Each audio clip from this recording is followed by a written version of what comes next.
الحمد لله وكفى وسلام على عباده الذين اصطفى أما بعد. أعوذ بالله من الشيطان الرجيم. بسم الله الرحمن الرحيم. قال رب اجعل هذا بلدا آمنا وارزق أهله من الثمرات. وقال تعالى في موضع آخر ولا تحسبن الذين قتلوا في سبيل الله أموات بل أحياء عند ربهم يرزقون. صدق الله العظيم. وقال النبي صلى الله عليه وسلم عصابتان من أمتي يحرزهم الله من النار عصابة تغزو الهند وعصابة تكون مع عيسى بن مريم أو كما قال النبي صلى الله عليه وسلم. محترم بزرگوں اور میرے عزیز ساتھیوں، آج کا عنوان ہندوستان کی آزادی اور موجودہ سچویشن کے تعلق سے ہوگا۔ ہم اور آپ جانتے ہیں کہ ہمارا یہ ملک جسے ہندوستان کے نام سے تعبیر کیا جاتا ہے، اس ملک کا ہر باشندہ بھائی اور بہن کے رشتے کے اعتبار سے آپس میں مل جل کر رہا کرتا ہے۔ اسی سوچ اور تصور کو رکھ کر سامنے اس ملک کا آئین اور دستور بنایا گیا اور ہمارے اسلاف و اکابر نے اس ملک کو جو آزادی دلائی ہے، یہی ان کا تصور تھا، یہی ان کی یہ سوچ تھی کہ اس ملک کی تہذیب اور ثقافت کو باقی رکھا جائے اور آپس میں مل جل کر اس ملک کے اندر پیار و محبت کے ساتھ رہا جائے، اور اسی نظریے کو لے کر اس ملک کا آئین اور دستور بنایا گیا ہے۔ دستور کے اندر ہم اور آپ کو آزادی، تحفظ دیا گیا ہے اور اس کو محفوظ کرنا بھی ہماری اور آپ کی ذمہ داری ہے۔ یہی نظریہ لے کر اس ملک کا آئین اور دستور ہمیں یہ اجازت دیتا ہے کہ اس ملک کی دستور کے تحفظ کے لیے ادارے قائم کیے گئے ہیں۔ جب اس ملک کے دستور کو ختم کرنے کی جب کوشش کی جاتی ہے تو یہ ملک کا دستور بچانے کے لیے اس کے ادارے ذمہ دار ہیں، دستوری ادارے، اور حکومت اس کی ذمہ دار ہے۔ اسی طرح سے یہ ملک ہمارا ایک جمہوری سیکولرزم ملک ہے۔ سیکولر کنٹری ہونے کی حیثیت سے جمہوریت کسے کہا جاتا ہے؟ عوام خود اپنی چوائس سے حکمران کو چنا کرتی ہے، تو عوام کی پسند سے عوامی حکمران قائم کیے جاتے ہیں اور عوام کے ذریعے سے چنے جانے والے حکمرانی ہی اس ملک کے حکمران کہلائیں گے۔ لیکن ہم جب ماضی میں جاتے ہیں تو ہمارا ملک بہت ہی وسیع و عریض ملک ہے۔ یہاں کی اشیاء بھی دوسرے ممالک کے مقابلے میں بہت قیمتی ہیں، بہت مہنگی ہیں۔ اس ملک کے وسائل بھی بہت وسیع پیمانے پر پھیلے ہوئے تھے۔ مثلا قیمتی اشیاء جیسے الائچی کی پیداوار اور کالی مرچ کی پیداوار یہ اس ملک کی خصوصیت ہے۔ اسی طرح سے یہاں سمندری علاقے بے شمار ہونے کی وجہ سے مچھلیوں کا بہت بڑا بزنس اور تجارت اس ملک سے ہوا کرتا ہے۔ اور اسی طرح سے اس ملک کی سرزمین کھیتی باڑی کے حساب سے بہت ہی پسندیدہ زمین دنیا کے اندر چنی گئی ہے، اور یہ ملک صنعت اور حرفت اور تجارت ہر اعتبار سے یہ ملک بہت ہی وسائل اپنے اندر لیے ہوا ہے۔ اور اسی طرح سے ہم دیکھتے ہیں کہ یہاں کا لباس اور یہاں کا کپڑا، ریشم اور مختلف تجارت کی اشیاء جو دوسرے ممالک سے ممتاز اور خصوصیت رکھتی ہیں، اور اسی طرح سے دنیاوی انسانیت، دنیا کے لوگوں کے لیے یہ ملک ایک توجہ کا مرکز بنا ہوا ہے کہ اس ملک کے اندر بلند اور بانگ عمارتیں اور دنیا کے عجائب عمارتیں اس ملک کے اندر پیوست ہیں، جیسے تاج محل ہے، قطب مینار ہے، فتح پور سیکری۔ یہ مختلف عمارتیں اس ملک کی ایک زیب اور زینت کی چیز بنی ہوئی ہے ساری دنیا کے لیے، اور یہاں کے لذیذ پکوان اور کھانے یہ سب کے سب مغل بادشاہوں کی دین ہے اس ملک کے۔ تو اس ملک کو ہر زاویے سے، ہر طرح سے جب ہم دیکھتے ہیں تو اس ملک کے اندر مغلوں نے اس ملک کو سونے کی چڑیا بنایا تھا۔ جی ڈی پی اس دور کے اندر 35% کے لیول پر چلتا تھا، جو دنیا کا ایک سب سے مالدار کنٹری مانا جاتا تھا۔ آج شاید ہی کسی کنٹری کے پاس اتنا جی ڈی پی ہو کہ اس دور میں ملک اتنا مالی اعتبار سے اور اپنے تہذیب اور کلچر کے اعتبار سے بہت وسیع و عریض مانا جاتا ہے۔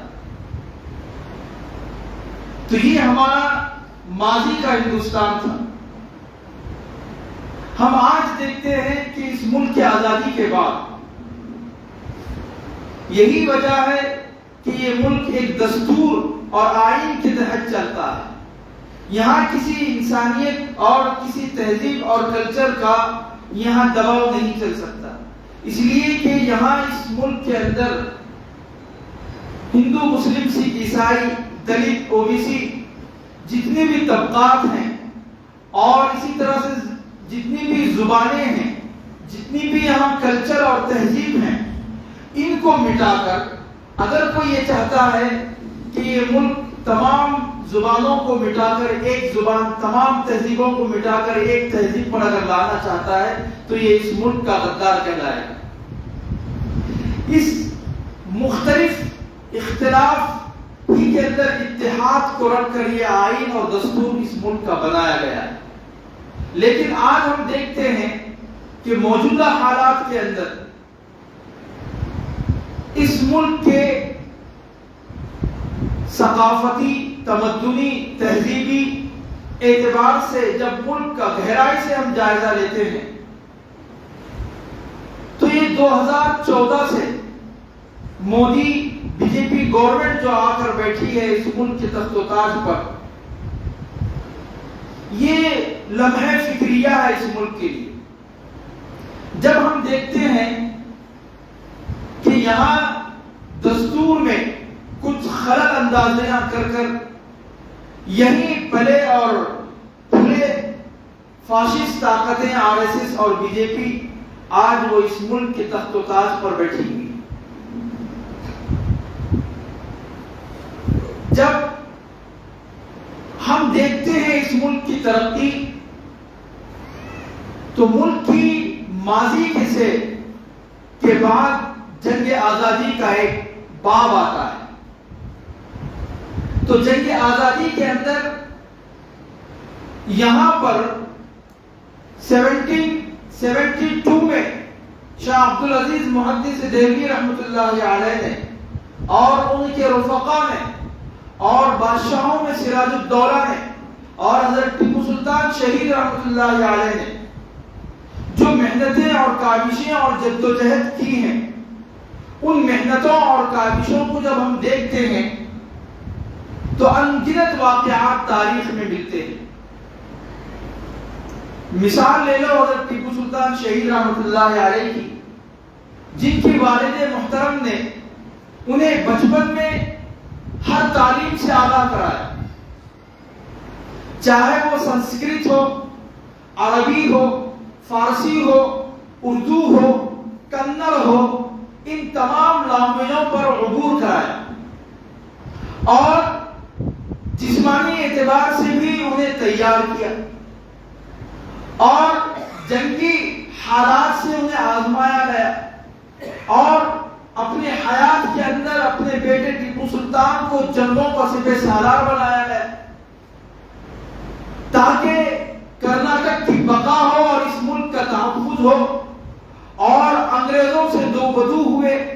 یہ سب کیوں کیا؟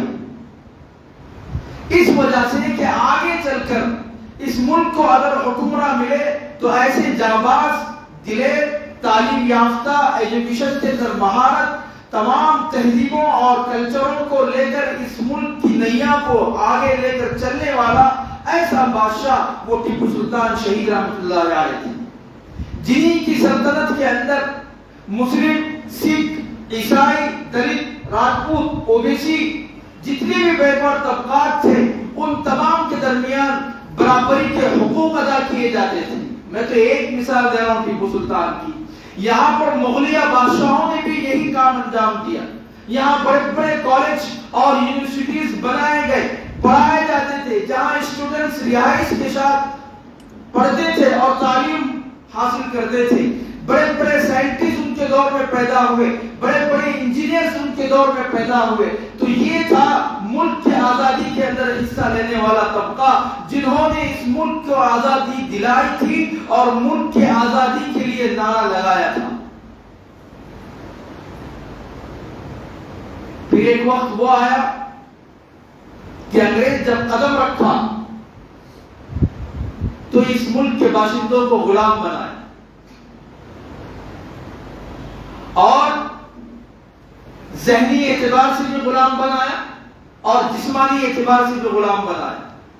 یہاں کی تجارت، صنعت اور حرفت کے مالک بن بیٹھے وہ لوگ۔ برطانیہ گورنمنٹ کی ظالمانہ حکمرانی ایسی تھی کہ یہاں انسان اپنی سوچ سے کوئی کام نہیں کر سکتا تھا، وہ اپنی اجازت کے بغیر کوئی فنکشن نہیں کر سکتا تھا، اجازت کے بغیر وہ صحیح معنی میں عبادت نہیں کر سکتا تھا، وہ صحیح معنی میں رسم و رواج کو ادا نہیں کر سکتا تھا۔ ایسی غلامیت میں اس ملک کو ڈالا گیا۔ تو اس وقت شاہ بہادر ظفر بادشاہ مغلیہ سلطنت، انہوں نے انگریزوں کے خلاف ایک جنگ کی جس کے اندر تمام لوگ شامل ہو کر اس ملک کو آزادی دلانا چاہا۔ پھر وہ آیا کہ بہادر شاہ ظفر کو رنگون میں قید کر دیا گیا، قید و بند کی مشقتیں برداشت کرتے رہے، وہیں ان کا انتقال ہو گیا۔ پھر جب یہ آزادی رکی نہیں، لوگوں کو غلامی کی زنجیروں سے نکال کر آزادی کا نعرہ بلند کر کے اور آزادانہ زندگی جینے کا حق دینے کے لیے علماء میدان میں آئے، قائدین میدان میں آئے، سیاستدان میدان میں آئے، بوڑھے اور جوان میدان میں آئے، مرد اور عورت میدان میں آئے، بچے اور بچیاں میدان میں آئے، مسلم، ہندو، مسلم، سکھ، عیسائی سب مل کر اس ملک کو آزادی دلائی، اور مقصد سب کا یہی تھا کہ اس ملک کی آزادی اور محب وطن ہونے کا دعویٰ تھا کہ وہ لوگ اپنی جانوں کو قربان کر کے، اپنے مال کو قربان کر کے، اپنے وقت کو قربان کر کے اس ملک کو آزادی دلائیں۔ 1947 سے پہلے جو قربانیاں دی تھی، ان قربانیوں کا نظریہ یہی تھا کہ یہ ملک ایک آزاد اور شفاف اور امن اور شانتی والا ملک رہے، یہاں کسی پر جبر و اکراه نہ ہو، یہاں کسی کو روک ٹوک نہ ہو، نہ کھانے میں، نہ پینے میں، نہ سوچنے میں، نہ بولنے میں، نہ رہنے میں، نہ سہنے میں کوئی غلامی نہ ہو، بلکہ ایک آزادانہ مزاج یہاں کی انسانیت کو مل جائے، یہاں کے باشندے کو مل جائے۔ لیکن جب ملک 1947 کے بعد آزاد ہوا، کس نظریے کو لے کر یہ لوگ اس ملک کو آزادی دلائے تھے تاکہ یہ ملک امن اور شانتی کا گہوارہ ہو؟ تو کیا آج ان مجاہدین آزادی جنہوں نے اپنا خون دے کر اور انگریزوں کے بندوقوں کے سامنے سینہ سپر ہو کر کھڑے ہو کر جو قربانیاں دی ہیں، جس ذہنیت اور جس کلچر کو لے کر قربانیاں دی تھی، کیا آج کا ملک ان حالات سے برابر ہے؟ کیا اسی سوچ پر چل رہا ہے؟ کیا جن لوگوں نے قربانی اس بنیاد پر دی تھی کہ ہماری نسلیں چین اور سکون کے ساتھ اس ملک کے اندر سانس لے سکے اور اس ملک کے اندر آزادانہ طور پر عبادت کر سکے، انہیں آزادانہ طور پر حقوق مل سکے، انہیں آزادانہ طور پر رہائش مل سکے، ان کی رہن سہن صحیح معنی میں ہو، کیا یہ نظریہ، یہ خواب لے کر جن مجاہدین نے اس ملک کو آزادی دلائی تھی، کیا وہ نظریہ آج باقی ہے؟ نہیں۔ تو ان موجودہ حالات کے اندر 2014 سے لے کر یہ مودی گورنمنٹ جو چل رہی ہے 8 سالوں کے اندر، انہوں نے کیا انجام کیا ہے؟ اس ملک کی تجارت اور صنعت اور حکومت کو منیمیٹ کر دیا ہے اور اس ملک کی جی ڈی پی کو گرا دیا گیا ہے اور بیکار نوجوان ڈگریاں رکھتے ہوئے پھر رہے ہیں جنہیں نوکریاں نہیں ہیں۔ اس حکومت نے یہ نعرہ دیا تھا کہ بیٹی پڑھاؤ اور بیٹی بچاؤ، تو کیا اس نعرے کے تحت کتنی معصوم بچیوں کی عصمت دریاں نہیں کی گئی؟ کتنے عورتوں پر ظلم اور زیادتیاں نہیں کی گئی؟ کتنے عورتوں کا ریپ نہیں کیا گیا؟ تو ملک کی آزادی سے لے کر آج تک ہم جب گہرائی سے سوچتے ہیں تو اس ملک کے آئین اور دستور کی خلاف ورزی موجودہ گورنمنٹ کر رہی ہے، جو ہماری اور آپ کی ذمہ داری ہے، اور دستور کے جو ادارے ہیں ان کی یہ ذمہ داری ہے کہ انہیں دستور پر واپس لایا جا سکے، آئین پر عمل کرنے پر انہیں مجبور کیا جا سکے، اور یہاں ہر ایک کے ساتھ برابری ہو، حقوق اسے مہیا ہو۔ اور ان 8 سالوں کے اندر 2014 سے لے کر 2019 تک 327 دہشت گرد کے نام سے نوجوانوں کو ملک کا غدار بول کر گرفتار کر کے جیلوں میں ڈال دیا گیا، جس میں سے قصوروار صرف 6 نکلے ہیں اور 321 ابھی بھی وہ جیلوں میں سڑ رہے ہیں۔ کون ہے اس کا ذمہ دار؟ یہ وہ لوگ ہیں جو این آر سی کے خلاف آواز اٹھانے والے تھے، ان پر ٹیررسٹ ایکٹ لگا کر قید و بند کی زندگی پر مجبور کیا۔ جو لوگ موجودہ گورنمنٹ اور آر ایس ایس کے خلاف بولتے تھے، ان کو ٹیررسٹ ایکٹ کے تحت جیلوں کی سلاخوں کے پیچھے ڈھکیل دیا گیا۔ جو لوگ حق گوئی اور حق بات اور ظالم حکمران کے سامنے سر جھکایا نہیں کرتے تھے، اسی چیز کو جرم بنا کر انہیں ٹیررسٹ ایکٹ کے تحت جیلوں کے پیچھے ڈال دیا گیا۔ خالی اگر ہم مدھیہ پردیش، ویسٹ بنگال، راجستھان، مہاراشٹر، ان ریاستوں کے جیلوں میں زندگی گزارنے والوں کی اگر تعداد ہم بتائیں، 2,80,775 لوگ آج قیدوں کی زندگی جی رہے ہیں، جبکہ ہمارا دستور یہ کہتا ہے کہ جب تک جرم ثابت نہیں ہوتا اسے مجرم نہیں کہا جا سکتا۔ یہ ہمارا آئین اور دستور کہتا ہے۔ ہزاروں لوگوں میں بھی کوئی ایک بے گناہ قتل نہ ہو جائے، کوئی ایک بے گناہ قید و بند کی زندگی پر مجبور نہ ہو، یہ ہمارا دستور کہتا ہے۔ لیکن آج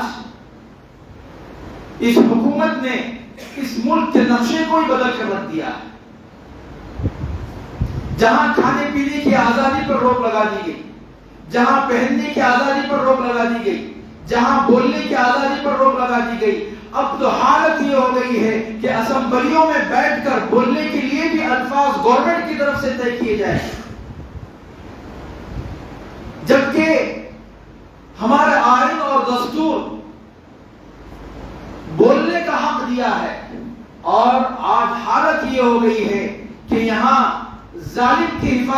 جا رہی ہے اور مظلوم غیر محفوظ نظر آ رہا ہے۔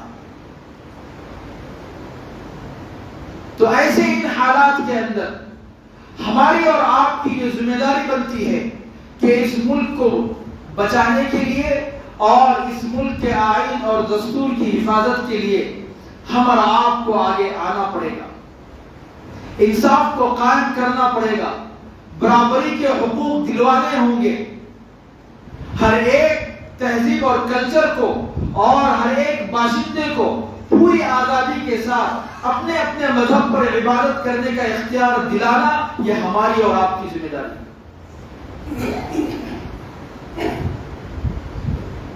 ملک میں آج جو سیاست چل رہی ہے، ہر انسان جانتا ہے کہ جس طرح سے عام جانور پالے جاتے ہیں اسی طرح سے گائے بھی ایک پالتو جانور ہے، اسے رکھا جاتا ہے دودھ کے لیے یا خرید و فروخت کے لیے، لیکن آج اس ایک جانور کو لے کر، گائے کو لے کر اس ملک کی سیاست گرمائی جا رہی ہے۔ کوئی اس کو عبادت کے طور پر تسلیم کرتا ہے، کوئی اس کو خدا تسلیم کرتا ہے، لیکن آج یہ فسطائی طاقتیں یہ کہنا چاہتی ہیں کہ سارے ہندوستان کے باشندے اس کو خدا تسلیم کریں۔ یہ کیسے ہو سکتا ہے؟ یہ ملک کے آئین اور دستور کے خلاف ہے، کلچر اور تہذیب کے خلاف ہے، ثقافت کے خلاف ہے۔ تو ہم اور آپ کو سوچنا چاہیے کہ آج اس ملک کے حکمران اس کے پیشاب کو اور اس کے گوبر کو بطور دوا کے طور پر جب پیش کر رہے ہیں تو کیا ہم ایسے حکمران کو انسانوں میں شمار کر سکتے ہیں؟ یہ کیسے ہو سکتا ہے؟ یہ تو ایک جبری چیز ہو گئی۔ دستور ہمیں یہ کہتا ہے کہ کسی چیز کا جبر یہاں نہیں کیا جا سکتا۔ کبھی تبدیلی مذہب کو لے کر جبر کیا جا رہا ہے، کبھی گائے فروخت کرنے والوں کو جے شری رام بول کر نعرہ لگانے پر انہیں چھوڑ دیا جا رہا۔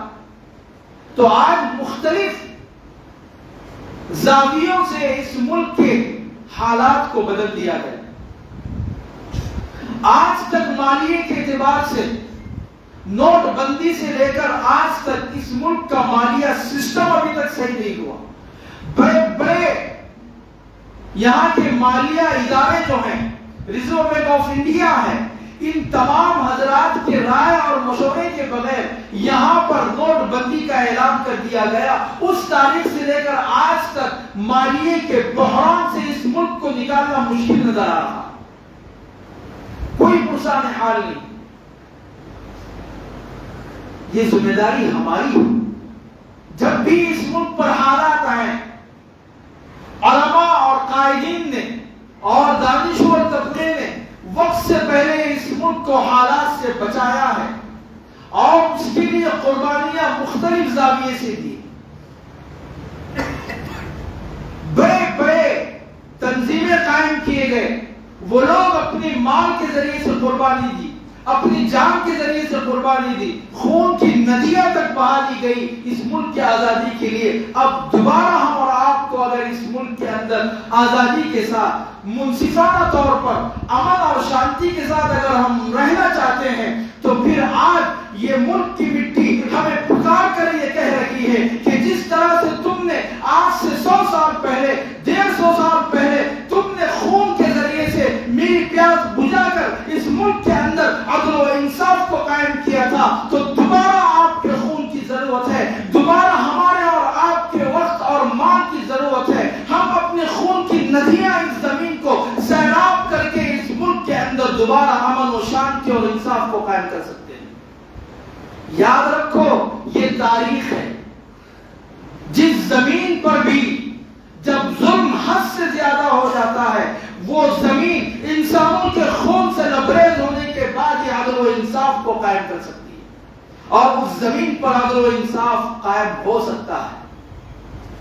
ورنہ یاد رکھو، بغیر خون بہائے کے، بغیر مال دیے کے، بغیر اپنے آپ کو پیش کیے کے، بغیر وقت دیے کے اگر انقلاب اس ملک میں لانا چاہتے ہیں تو یہ ناممکن ہے، یا نہیں تو پھر فسطائی طاقتیں RSS کے ایجنڈے پر اپنے آپ کو قائم رکھنا پڑے گا، جو سراسر اس ملک کے دستور کے خلاف ان کے ایجنڈے ہیں، اس ملک کے آئین کے خلاف ان کی حرکتیں ہیں، ہم اس کو تسلیم نہیں کریں گے۔ اگر اس کو تسلیم کرنا ہو تو پھر یاد رکھو غلامی کی زندگی جینا پڑے گا۔ قرآن مجید نے بڑے عجیب و غریب نقشہ کھینچا ہے، وَلَا تَحْسَبَنَّ الَّذِينَ قُتِلُوا فِي سَبِيلِ اللَّهِ أَمْوَاتٌ، جو لوگ اللہ کے راستے میں شہید ہوتے ہیں انہیں مردہ مت کہو، وہ زندہ ہیں۔ آج ہم دیکھتے ہیں جس مہینے سے ہم گزر رہے ہیں، محرم الحرام کا مہینہ، جس کے اندر ہزاروں اسلامی نامچین اہل علم، علماء، صحابہ، تابعین نے شہادت حاصل کی۔ ان لوگوں کی شہادت کا مقصد کیا تھا؟ کیا ان لوگوں کی شہادت کا مقصد جاہ و جلال یا تخت و تاج تھا؟ نہیں، بلکہ ان کی شہادت کا اولین مقصد یہ تھا کہ زمین پر اللہ کا نظام قائم ہو اور عدل و انصاف ہو اور ظالم کو ختم کر دیا جائے، ظلم کو مٹا دیا جائے۔ پہلی تاریخ کو ہی حضرت سیدنا عمر بن خطاب رضی اللہ تعالیٰ عنہ کی شہادت کا واقعہ، 10 محرم الحرام کو حضرت حسین رضی اللہ تعالیٰ عنہ کی شہادت کا واقعہ۔ ایسے انگنت واقعات شہادت کے، کوئی دن اور تاریخ ایسا نہیں ہے کہ جس تاریخ میں کوئی شہید نہیں ہوا ہو، جس تاریخ میں کوئی اس دنیا سے پردہ نہ فرمایا ہو۔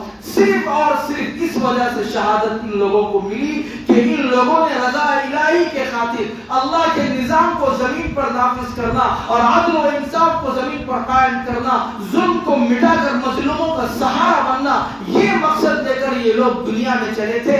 آج امت مسلمہ کے ہر فرد کا مقصد زندگی کا اگر یہ بھی بن جائے تو پھر یہ ظالم اپنے بلوں کے اندر ہی مر سکتے ہیں۔ یاد رکھو، جب تک ہم اپنے مقصد میں کامیاب نہیں ہوں گے، اسلام کامیاب نہیں ہو سکتا، مسلمان کامیاب نہیں ہو سکتا۔ اسلام اور مسلمان اس دنیا میں کامیاب اگر رہنا ہے تو مقصد پر واپس آنا ہو۔ ہمارا مقصد کیا تھا؟ ہمیں انبیاء نے بتایا، رب اجعلنی مقیم الصلاۃ، ذریتی ربنا وتقبل دعا، مجھے اور میری اولاد کو بھی نماز کا پابند بنا اور میری دعائیں۔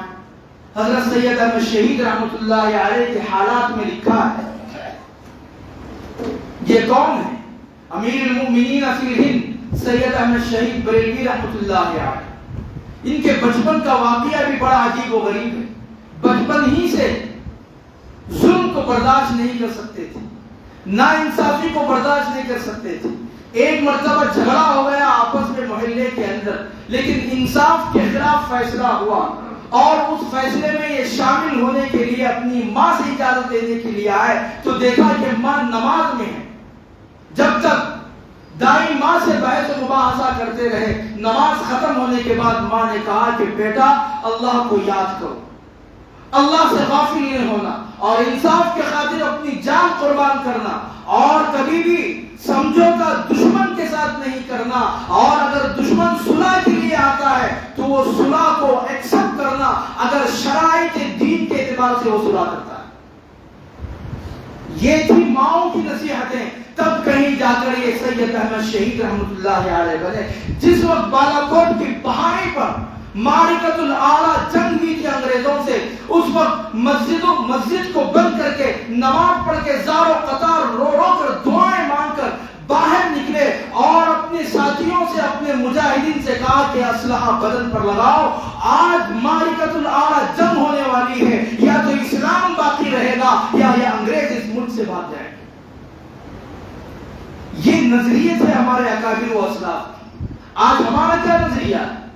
آج ہمارا نظریہ بی جے پی کے ساتھ سمجھوتا کرنا، RSS کے ساتھ سمجھوتا کرنا، فاسسٹ طاقتوں سے سمجھوتا کرنا، یہ اگر ہمارا نظریہ ہے تو ان قائدین کو اور ان سیاسی لیڈروں کو سوچنا چاہیے کہ تم اپنے خدا کو ناراض کر کے ان آقاؤں کو اگر خوش کرنا چاہتے ہو تو دنیا تمہارے لیے جنت ہے اور آخرت تمہارے لیے جہنم جائے گی. اور یاد رکھو بکرے کی اماں آخر کب تک خیر منا سکتی ہے. یاد رکھو جو چھری پر مسلمانوں کی گردنوں پر یہ لوگ داغ رکھیں گے, تم غلامی کر کے ان کی کیوں حضوری کر رہے ہو, وہی چھریاں بھی تمہارے گردن تک پہنچے گی جب تمہیں مسلمان اور علماء یاد آئیں گے اور یہ تنظیمیں یاد آئے گی کہ یہ لوگ صحیح کہہ رہے تھے کہ مسلمان کبھی بھی ظالموں سے سمجھوتا نہیں کر سکتا ہے. کیا ہو رہا ہے آج مسلمان جو اتنا مظلوم ہوا ہے یہ ایسے لیڈر اور لیڈروں کی وجہ سے ہوا ہے. حالانکہ مسلمان کبھی کمزور نہیں ہے, آج بھی طاقت رکھتا ہے مقابلہ کرنے کی فضائی طاقتوں کے ساتھ. آج بھی ذہنی اعتبار سے مسلمان تیار ہے, آج بھی جسمانی اعتبار سے آج کا مسلمان تیار ہے. شرط یہ ہے کہ مسلمانوں ایک ہو جاؤ, متحد ہو جاؤ, قربانی دینے کے لیے تیار ہو جاؤ. ان قربانیوں دینے کے لیے ایک پلیٹ فارم کو چننا پڑے گا, ایک پلیٹ فارم کو چننا پڑے گا. وہ ایسا پلیٹ فارم جو ملک کے لیے بھی بہتر ہو, قوم و ملت کے لیے بھی بہتر ہو, اور اپنا تحفظ کرنے کے لیے اپنے جان کا نذرانہ پیش کر سکتا ہو. ایسا پلیٹ فارم کا انتخاب کرنا یہ ہماری اور آپ کی ذمہ داری ہے. ابھی ملک کے اندر مختلف پلیٹ فارم ایسے بنائے گئے ہیں, ان پلیٹ فارموں کو آپ حضرات جانتے ہیں. اس میں سے چند پلیٹ فارم مسلم پرسنل لا بورڈ ہے, پی ایف آئی ہے, ایس ڈی پی آئی ہے, آل انڈیا امامس کونسل ہے, سی ایف, اور اسی طرح سے اسٹوڈنٹس کا تنظیم بنائی گئی ہے. ان پلیٹ فارموں پر آ جاؤ اور یاد رکھو انہی پلیٹ فارموں پر آج دشمن یہ کہنا چاہتا ہے کہ ان پلیٹ فارم کو بند کیا جائے. کیوں؟ کہ اس لیے کہ یہ پلیٹ فارم مسلمانوں کے لیے نہیں بلکہ ہر مظلوم کا ساتھ دینے کے لیے, ہر بھوکے کی بھوک مٹانے کے لیے, اور ہر انسان کو عدل و انصاف کے پیمانے پر لانے کے لیے پلیٹ فارم بنائے گئے ہیں. اور انہی پلیٹ فارموں کے ذریعے سے انقلاب اس ملک میں لایا جا سکتا ہے, اور اس ملک کی تاریخ جو ماضی میں تھی وہ ماضی کی تاریخ دوبارہ دہرائی جا سکتی ہے. جس ملک کو ہمارے اکابر و اسلاف نے, ہمارے بزرگوں نے اس ملک کو سونے کی چڑیا بھی بنایا تھا, اور اس ملک کو دارالامن بھی قرار دیا تھا, اس ملک کو امن اور شانتی کا گہوارہ بھی قرار دیا تھا, ان لوگوں نے اپنے مدارس اور اپنی خانقاہیں, اپنی مسجدوں کے مصلوں سے نکل کر باہر میدانوں میں آئے تھے.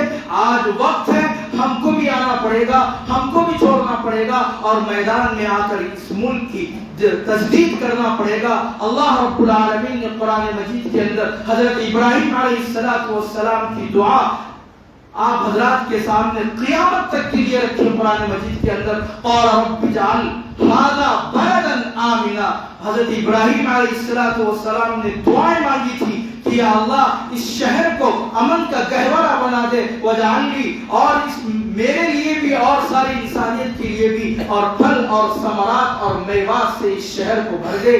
یاد رکھو جس قوم کے پیغمبروں نے دعائیں مانگی ہوں ملک کے تحفظ کے لیے اور ملک میں امن اور شانتی کے لیے, ان انبیاء کی امتیں اپنا خون دے کر بھی اگر دعا کر لے اور امن اور شانتی کے لیے اتحادی پلیٹ فارم پر آ جائے تو اس ملک کی کایا ہم پلٹ سکتے ہیں. اللہ رب العالمین سے دعا ہے کہ اللہ مجھے اور آپ کو اتحاد کے ساتھ اور دستور کے تحفظ کے ساتھ اور ملک کے آئین اور اس کے تحفظ کی بقا کے لیے ہم اور آپ کے قربانیوں کو قبول فرمائے. وما علینا الا البلاغ.